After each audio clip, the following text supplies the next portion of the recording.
lahat. Hindi ko na-expect itong gabi ito na magkaganito eh.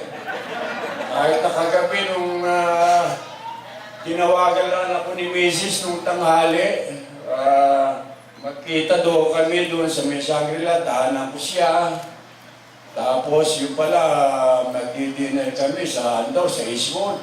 Hindi ko dahil sabi ko, bakit na, iniisip ko.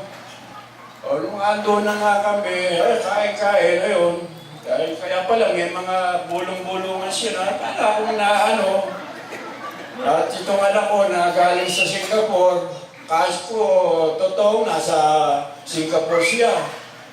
Tumawag siya by cellphone, kahit uusap kami, pamaya-maya, nandun ko na nasa likod ko na pala. Sabi, breakdown niya. Nagkaano lang. Na-surprise na ako nung pagkakaano niya. Hindi ko akalain na makaka-uwi siya dahil doon sa trabaho niya. Sabi niya na busy siya, ganito. Ako, sabi ko, bakit niya ginawa pa sana, makakalipas lang naman yan. Walang problema yun eh. Yun pala, meron silang mga binabalak na noon pa, hindi ko alam.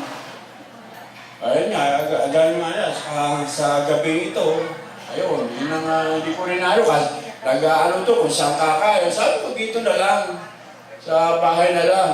Yata kung saan, makakalipas siya, dito na lang. Ayun pala, papunta kami rito, sabi ko, saan ba tayo pupunta?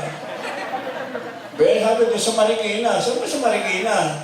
Puro, alam ko, binabahali po, diretso, sa Tuwasan Lanay ka, diretso. Pagdating sa may Tuwasan ba? Hindi ko, tayo dito sa may papuntang palengke. Sabi ko, puta, baka kapunta sa jail talaga. Alam ko ng pagka dito.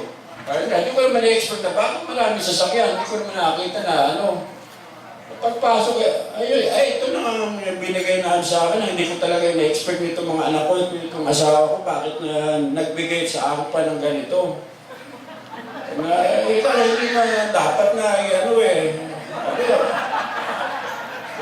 At nagpapasalamat ako dito sa mga anak ko na nagpa-prepare nito. Sila na lahat, kay Marie, kay Amiel, kay Marites, kay Malvin, na at sa aking asawa. Nagpapasalamat ako sa inyo at sa pagbibigay sa akin ng ganitong okasyon. At salamat din sa mga nagdatingan ngayon na wala akong nakumbida na rito eh. Wala akong nakausap na puro sikreto.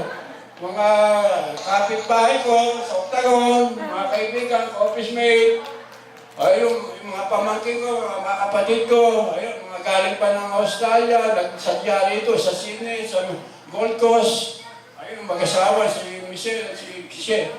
Si Kenneth, si Pisa ko na galing pa na siya palayong nagdatingan, hindi ko alam na kung bakit nagkasama-sama na Thank you sa lahat na nagpunta rito.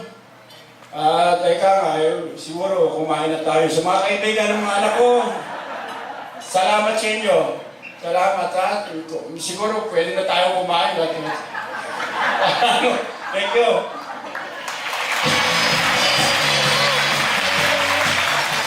Salamat po. Usually kasi pag Sabado ng umaga,